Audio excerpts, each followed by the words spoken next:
Welcome to the book of Shmuel, Bet, Perek Zayin, chapter 7. We've seen David finally bring the Ark of Hashem to the city of Jerusalem. Everything is more relaxed now. Everything's settling down. David's kingdom is being established. And finally, David turns to Natan, the prophet Natan HaNavi, says, look, this isn't right. I'm living in the house of cedars. Remember, Hiram, the king of Tzor, made for David a beautiful palace out of cedars of Lebanon. And so David turns to Natan and he says, look, I'm sitting in a house of cedars and the Ark of Hashem is sitting in some kind of tent. That's not right.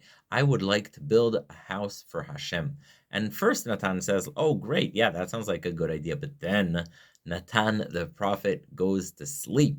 And at night, he has a very, very powerful, very famous vision and a message from Hashem.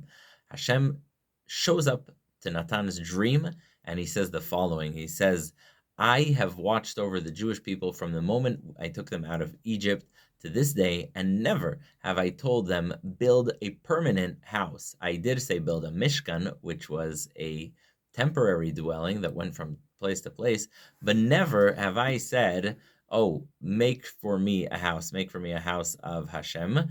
And also with you, I never was angry. I was never like, oh, you should go build me a house. So it seems like Hashem's going to reject this idea of a Beit HaMikdash, a permanent dwelling altogether. However, that's not what happens. Hashem says, I wanted to make sure Bnei Israel settle in. They're in a place where they don't have any enemies.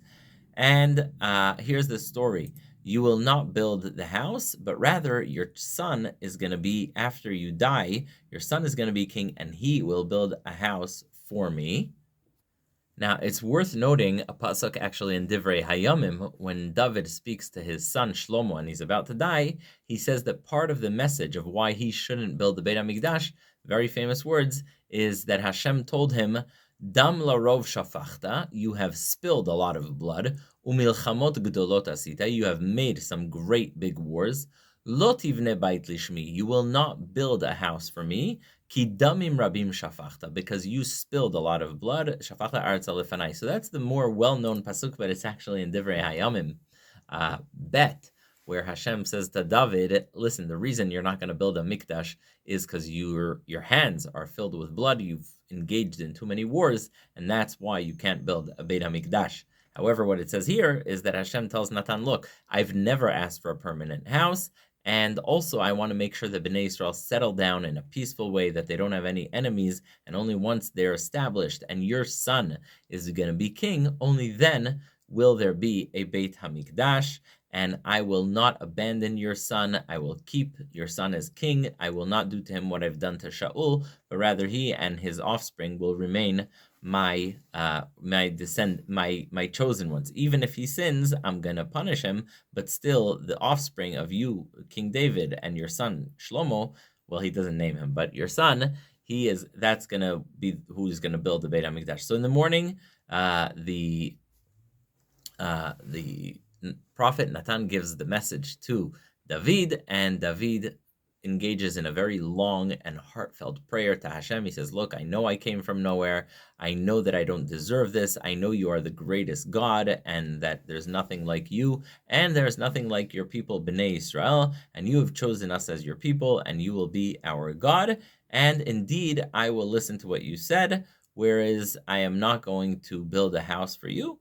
But I agree to what you said, and I'm also thankful for you choosing to have my offspring be your continuous chosen one. Now, important note, it's not that David is rejecting the concept that he won't build a house. He understands that it's for his son and his offspring to do it. It's also not that this chapter is shorter than the previous one, although this video is, because David gets very poetic, very into praising Hashem. I didn't read all those psukim, but you should read them yourself. They're in there, but this is the summary of the chapter. So what do we have in this chapter? We have the fact that David says, look, I'm living in a beautiful palace, and Hashem, his ark, is in a tent. I want to build a house. First, Natan HaNavi is like, oh yeah, that sounds good. Then Natan goes to sleep. He has a vision from Hashem. Hashem says, have I ever asked Bnei Israel to build a permanent house for me? I want Bnei Israel to settle down. I want them to have a peaceful existence in the land of Israel, and only then will they build a Beit HaMikdash, and David is not going to be the one to build it, rather his son, who will be chosen and who's going to have permanent hold on the monarchy, meaning his children will also be kings. Those are the ones who are going to build it. David accepts this, praises Hashem tremendously for choosing Bnei Israel. He says there's no one like God, and we'll see what happens in next chapter.